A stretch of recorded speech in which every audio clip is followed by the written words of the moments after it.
Hello friends, आपके अपने channel DPS with अनुपम में एक बार फिर आपका बहुत बहुत स्वागत है। आज हम फिर एक नई वीडियो को लेकर आपके सामने उपस्थित हुए हैं। मैं अनुपम कुमार सिंह। दोस्तों, ये वीडियो प्राचीन भारत के इतिहास से जैन धर्म पर केंद्रित है। इस वीडियो में हमने कम से कम 10 प्रश्नों में से जो विभिन्न परीक्षाओं में पूछे गए क्वेश्चंस हैं उनका संकलन किया है। अगर दोस्तों अभी तक आप हमारे चैनल पर नए हैं और हमारे चैनल को अभी तक आपने सब्सक्राइब नहीं किया है तो हमारे चैनल को सब्सक्राइब कर लें। अगर ये वीडियो आपको पसंद आए तो वीडियो को लाइक और शेयर करना ना भूलें, और ये वीडियो आपको कैसा लगा हमें कमेंट बॉक्स में ज़रूर बताएँ। तो दोस्तों, शुरू करते हैं आज का सेशन जो हमने जैन धर्म पर केंद्रित है। तो दोस्तों, जैन धर्म ये संस्कृत शब्द से लिया गया है। जिन संस्कृत शब्द से जिन, जिसका अर्थ होता है विजेता। जैन जो महात्माओं को क्या कहा गया? निग्रंथ। जो जैन महात्मा लोग होते हैं इनको निग्रंथ कहा जाता है, और इस निग्रंथ का अर्थ होता है बंधन रहित। जैन जो संस्थापक हुए जितने भी हमारे, जो उनको तीर्थकर के नाम से कहा गया। तो कुल तीर्थकर कितने हुए? 24 में तीर्थकर महावीर स्वामी है, जिसका हम आगे अध्ययन करेंगे।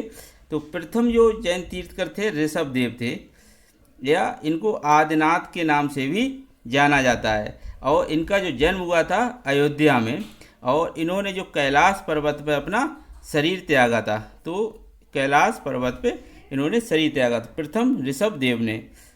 आगे दोस्तों,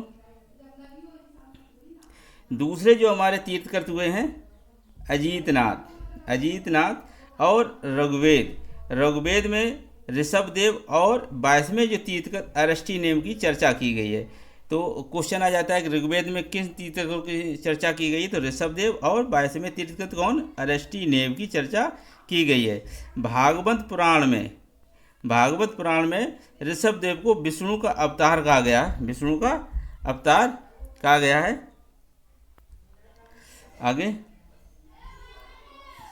हमारे दूसरे जो तीर्थकर हुए अजीतनाथ। छठे जो तीर्थकर हुए पद्म प्रभु, इनको प्रमासगिरी भी कहा जाता। प्रमासगिरी किसे? कौशाम्बी को कहा जाता था पहले। कौशाम्बी का पूर्व नाम प्रमासगिरी, और ये कहाँ के थे? बिलोंग करते थे कौशाम्बी से। 11वें जो तीर्थकर हुए श्रीयांशनाथ, और ये काशी के समीप इनका जन्म हुआ था, और इन्हीं के नाम पर सारनाथ का नाम पड़ा, श्रीयांशनाथ तीर्थकर। 13वें जो तीर्थकर थे विमलनाथ, ये इनका जन्म कंपिल से हुआ है, और कंपिल कहाँ है?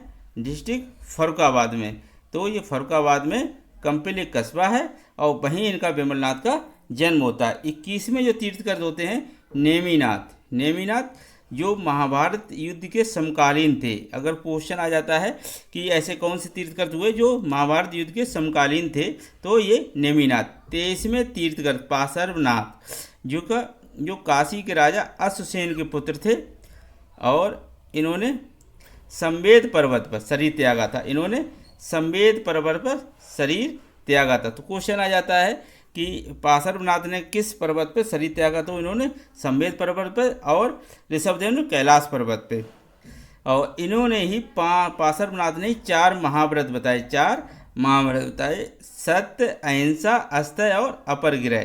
तो क्वेश्चन आ जाता है 4 महाव्रत किसने बताए? तो ये पार्श्वनाथ ने। 24वें ये तीर्थकर हुए महावीर स्वामी, तो इनका जो बचपन का नाम था वर्धमान, और इनका जो जन्म हुआ था 599 BC में, बिफोर क्राइस्ट, यानी ईसा मसीह के जन्म के पहले 599 वर्ष पहले। तो इनका जो जन्म कहीं दोस्तों 540 जो दिया होता है ये गलत है, पर अगर कहीं क्वेश्चन में आपको सिर्फ 540 दिए तो इसी को टिक करना है, अदरवाइज आपको 599। इसका जो राइट है 599, अदर कहीं पुस्तकों में 540 भी दिया गया है। तो इनका जो जन्म हुआ था वैशाली राज्य में के कुंडग्राम गांव में कहाँ? वैशाली राज्य में। इनके जो पिता थे इनका नाम सिद्धार्थ था, और ये सिद्धार्थ जो थे गात्रिक कुल के प्रधान थे, यानी जो किस जात से थे? गात्रिक कुल के प्रधान थे। और इनकी माता त्रिशला जो लिच्छवी प्रधान के चेटक की बहन थी। लिच्छवी के प्रधान की चेटक की बहन थी त्रिशला। और इनकी पत्नी का नाम क्या था? यशोदा। इनकी यशोदा। और इनकी पुत्री का नाम प्रियदर्शना। और इनकी एक बहन थी सुदर्शना। सुदर्शना। और बड़े भाई थे नंदवर्धन। तो उनकी जो पारिवारिक हिस्ट्री है, तो माता त्रिशला है, पिताजी सिद्धार्थ हैं, पत्नी यशोदा और बहन जो है सुदर्शना और भाई बड़े भाई नंदीवर्धन और उनके दामाद जमाली। तो जमाली कौन थे? ये सुदर्शना के ही पुत्र थे। जो इनकी बहन थी सुदर्शना के ही ये जमाली जो थे पुत्र थे। तो मृत्यु जो होती है महावीर स्वामी की 527 BC में। कहीं जो इसकी 468 BC दी होती है, ये गलत है। और इनकी जो मृत्यु होती है पावापुरी में होती है। पावापुरी कहाँ है? नालंदा में। और ये कहाँ? नालंदा में राजा हस्तपाल के यहाँ इनकी मृत्यु हो जाती है महावीर स्वामी की। तो क्वेश्चन आ जाता है कि कहाँ होती है, किस राजा के यहाँ? हस्तपाल के यहाँ होती है। आगे देखते हैं। जो गृह त्याग, तो इन दोस्तों इन्होंने गृह त्याग कब किया था? 30 वर्ष की अवस्था में। तो 30 वर्ष की जब इनके माता पिता का देहांत हो गया, क्योंकि इन्होंने वचन दिया था अपने माता पिता को कि आपके देहांत के बाद ही हम सन्यासी जीवन व्यतीत करेंगे या सन्यास लेंगे।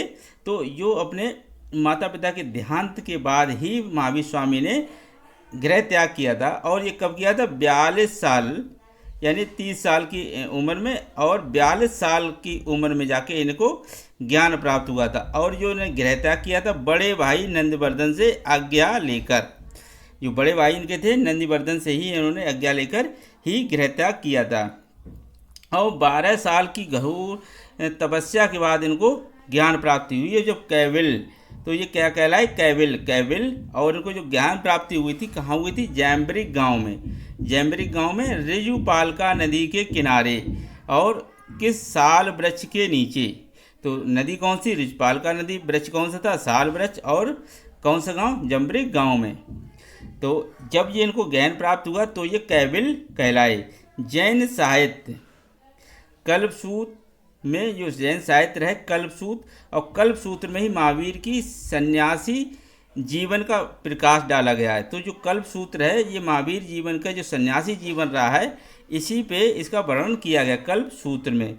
तो अचरांग सूत्र में महावीर की तपस्या का वर्णन किया है। अचरांग सूत्र भी ये क्या है? जैन साहित्य है। बौद्ध साहित्य निगंठनाथ पुत्र महावीर को कहा गया है। इनको कहा गया है निगंठनाथ भी कहा गया है। प्रथम जो उन्होंने उपदेश दिया था वितलांचल पहाड़ी पर। महावीर स्वामी ने अपना प्रथम उपदेश कहाँ दिया था? वितलांचल पहाड़ी पर। किसे दिया था? मेघ कुमार को। और ये वितलांचल पहाड़ी किस नदी किनारे? बराकर नदी के किनारे। कौन सी नदी है? बराकर नदी के किनारे। जो प्रथम इनका जो शिष्य थे, जो इनका प्रथम जो उपदेश था, इसको क्या कहा गया? वीरशासन उदय। जो इन्होंने अपना प्रथम उपदेश दिया है इसको किस नाम से जाना गया? वीरशासन उदय के नाम से जाना गया। जैसे आपने बौद्ध धर्म पढ़ा हुआ, तो जो बौद्ध धर्म में उन्होंने जो सारनाथ में अपना प्रथम उपदेश दिया था गौतम बुद्ध ने, तो उसको धर्मचक्र प्रवर्तन कहा गया। तो जो इनका प्रथम उपदेश था इसको वीरशासन उदय के नाम से जाना गया। तो इनका जो प्रथम उपदेश था वीरशासन उदय के नाम से जाना गया है। इनके जो प्रथम शिष्य थे जमाली थे, जो इनके दामाद थे, और यही इनके प्रथम विद्रोही थे। आगे चलकर क्या करते हैं? ये विद्रोह कर और अपने आप को जैन तीर्थकर घोषित कर लेते हैं। जो इनके प्रथम शिष्य जमाली थे, और उनकी जो प्रथम भिक्षुणी जो थी शिष्या थी चंदना थी। तो जो चंदना थी चंपा नरेश ददवान की पुत्री थी। तो चंदना क्या? चंपा नरेश ददवान की ये पुत्री थी। इन्होंने जैन धर्म में तीरतन है। तीरतन तो सम्यक दर्शन, सम्यक ज्ञान और सम्यक आचरण। तो क्वेश्चन आ जाता है कि जैन धर्म के तीरतन कौन कौन से? सम्यक दर्शन, सम्यक ज्ञान और सम्यक आचरण। पंच महाव्रत भी हैं जैन धर्म में। तो पंच महाव्रत कौन से हैं? सत्य, अहिंसा, अस्थय और अपरग्रह। तो जो 5 महाव्रत में 4 जो किसने बताया थे? पार्श्वनाथ ने। और 5वां जो इसमें महाव्रत जोड़ा है वो कौन सा? ब्रह्मचर्य। ब्रह्मचर्य किसने जोड़ा? महावीर स्वामी ने। अणुव्रत सिद्धांत किसके लिए लागू होता है? ये अणुव्रत सिद्धांत ये गृहस्थ जैनियों के लिए, जो कि अपना जो गृहस्थ जीवन जीते हैं और जो जैन धर्म को मानते हैं, तो इनके लिए अणुव्रत सिद्धांत का पालन करना पड़ता है। स्यादवाद या अनेकांतवाद सप्तभंगी सिद्धांत का प्रतिपादन किया। किसने किया था? ये महावीर स्वामी ने स्यादवाद, अनेकांतवाद या सप्तभंगी सिद्धांत का प्रतिपादन किया। और जो जैन धर्म है दोस्तों, ये पुनर्जन्म और कर्मवाद में विश्वास करता है। तो क्वेश्चन आ जाता है कि जैन धर्म क्या पुनर्जन्म में विश्वास करता है? तो यस, और कर्मवाद में भी ये विश्वास करता है। आगे दोस्तों, तो जैन संघ जो है, ये जैन संघ का समस्त अनुयायी 11 गणों में विभाजित किया गया। गण का जो प्रधान होता था उसको गणधर बोलते थे। गण का जो प्रधान होता था उसको गणधर बोलते थे। और जैन संघ के 4 वर्गों में विभाजित था। किसमें? भिक्षु और भिक्षुड़ी। जो पूरे तरह से गहरे त्याग देते थे, इनको भिक्षु या भिक्षुड़ी कहा जाता था। ये हमेशा सन्यासी जीवन जीते थे। वहीं श्रावक और श्राविका जो जैन धर्म का अनुयायी थे, और ये गृहस्थ जीवन भी जीते थे। और जो बिल्कुल गृह त्याग कर देते थे, इनको भिक्षु और भिक्षुड़ू कहते थे। और जो गृहस्थ जीवन के साथ जैन धर्म को मानते थे, इनको श्रावक और श्राविका कहा जाता था। गणधर, तो महावीर की मृत्यु के बाद एक गणधर बचा था जिसका नाम था सुधर्मन। तो ये गणधर कौन था? सुधर्मन। जम्बू स्वामी 44 वर्षों तक रहा। जो 44 वर्षों तक इसने इसको शासन करता रहा, अध्यक्ष रहा। जैन साहित्य, तो जैन साहित्य किस भाषा में लिखा गया? प्राकृतिक और संस्कृत भाषा में लिखा गया है। प्राचीनतम जैन ग्रंथ कौन सा है? पूर्व 14 के नाम से इनको जाना जाता है। पूर्व 14 जो प्राचीनतम जैन ग्रंथ हैं। 14 पूर्व का स्थान 12 अंग और उपांग ने ले लिया। किसने? 12 अंग और उपांग ने ले लिया, जिन्हें आगम कहा जाता है। तो जैन साहित्य को कहा जाता है आगम। और सबसे प्राचीनतम ग्रंथ कौन सा है? पूर्व 14। भगवती सूत्र, कल्प सूत्र। जो जैन ग्रंथ, एक भगवती सूत्र और दूसरा कल्प सूत्र। तो कल्प सूत्र भद्रवायु द्वारा लिखित है और इसमें इसे किस भाषा में लिखा गया है? संस्कृत भाषा में लिखा गया है।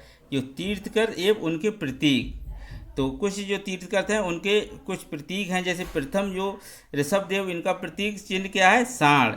और वहीं द्वितीय जो हमारे अजीतनाथ जो तीर्थकर हैं, इनका जो प्रतीक है हाथी है।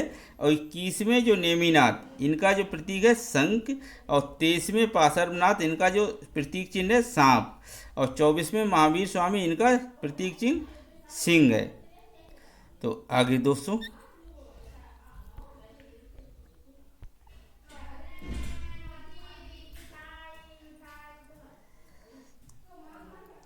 तो संबंधित पर्वत, तो जो कुछ तीर्थकर हैं इनसे संबंधित पर्वत भी हैं।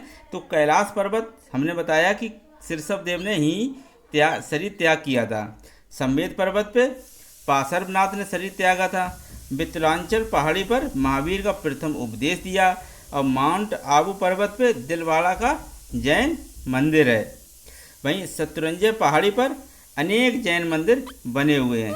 अनेक जैन मंदिर बने हुए हैं। आगे दोस्तों,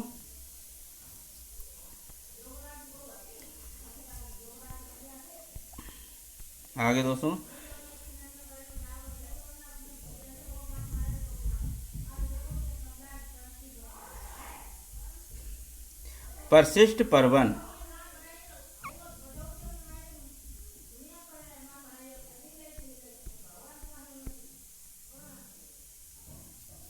परिशिष्ट पर्वन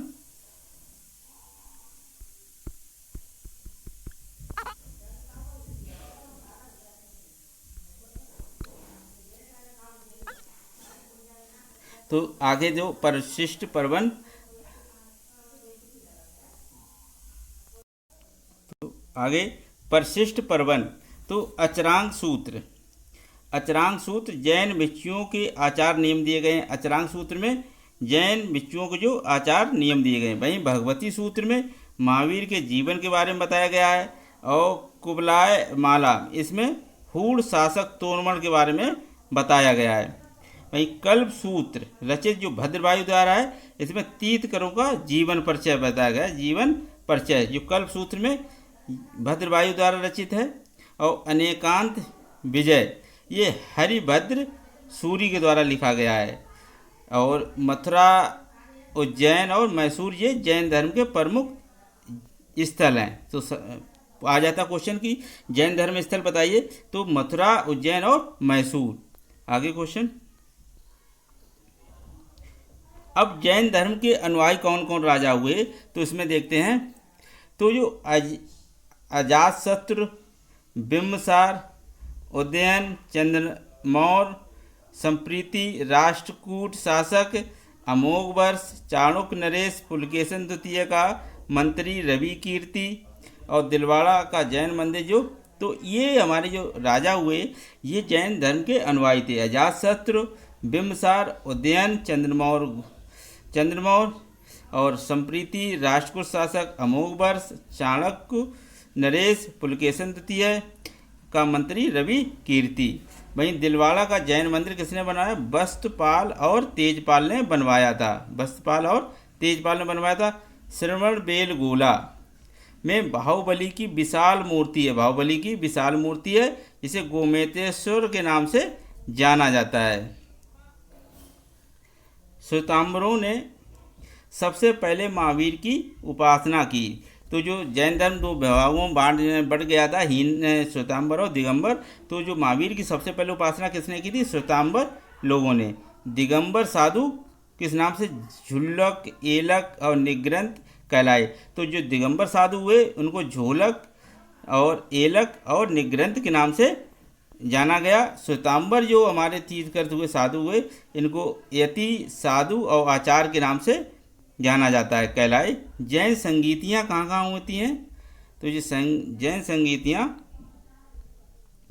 प्रथम 322 से लेकर 298 BC, ये कहीं कहीं 300 BC भी आपको देखने को मिलेगा। तो 320 से 298 BC के बीच में कहाँ होती है? पाटलिपुत्र में। और इसके जो अध्यक्ष थे स्थूलभद्र थे, और इनके भी पहली प्रथम संगीत में 11 अंगों का संकलन किया गया था। वहीं द्वितीय संगीति जो होती है 512 ईस्वी में, कहाँ होती है? बल्लभी में।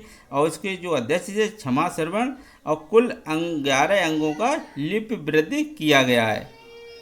आगे देखते हैं, जो जैन धर्म में उपवास द्वारा प्राण त्यागना। तो दिगंबर में जो होता है, जो दिगंबर साधु होते हैं, ये संलेखना विधि और ये श्वेतांबर में संतारा विधि, ये संतारा विधि के द्वारा ही उपवास द्वारा प्राण त्यागने की विधि बताई गई है। वही संलेखना विधि के द्वारा किसने प्राण त्यागे थे? चंद्रगुप्त मौर्य ने संलेखना विधि के द्वारा कहाँ? श्रवणबेलगोला पर्वत पर जाकर संलेखना विधि के द्वारा चंद्रगुप्त मौर्य ने अपने प्राण त्याग दिए थे। तो जो जैन धर्म का विभाजन क्या में हुआ था? श्वेतांबर और दिगंबर। तो श्वेतांबर के जो हमारे अध्यक्ष हुए स्थूलभद्र के अनुयायी कहलाए, और दिगंबर भद्रवायु के नाम से कहलाए। आगे वर्षावास, जो महावीर स्वामी प्रथम वर्षावास कहाँ बिताया? अस्तकाया ये कहाँ है? राजगृह में इन्होंने सबसे प्रथम वर्षावास अपना व्यतीत किया। वहीं अंतिम कहाँ किया था? पावापुरी में। और सर्वाधिक इन्होंने वर्षावास कहाँ किए? राजगृह या वैशाली। राजगृह कहाँ? वैशाली के अंतर्गत ही है। तो इन्होंने सबसे ज़्यादा वर्षावास कहाँ बिताए? वैशाली में। तो दोस्तों ये था आज का सेशन। इससे वीडियो में हमने ऐसा कोई क्वेश्चंस नहीं लिया गया है जो हमने इसमें जो किसी विभिन्न परीक्षाओं में पूछा गया हो। तो जितने भी इसमें क्वेश्चन से बन सकते थे वो हमने सभी लिए हैं। और दोस्तों ये आपको वीडियो कैसा लगा हमें कमेंट करके ज़रूर बताएं। एक ऐसा भी क्वेश्चन आपको लगे कि हाँ इसमें हमने संकलन ऐसा नहीं किया है प्रश्न, तो हमें कमेंट बॉक्स में ज़रूर बताएं, जो आगे किसी वीडियो में हम उसको मेंशन कर सकते हैं। फिलहाल आज के लिए बस इतना ही दोस्तों, और हमारे चैनल को सब्सक्राइब ज़रूर कर लें दोस्तों। जय हिंद दोस्तों।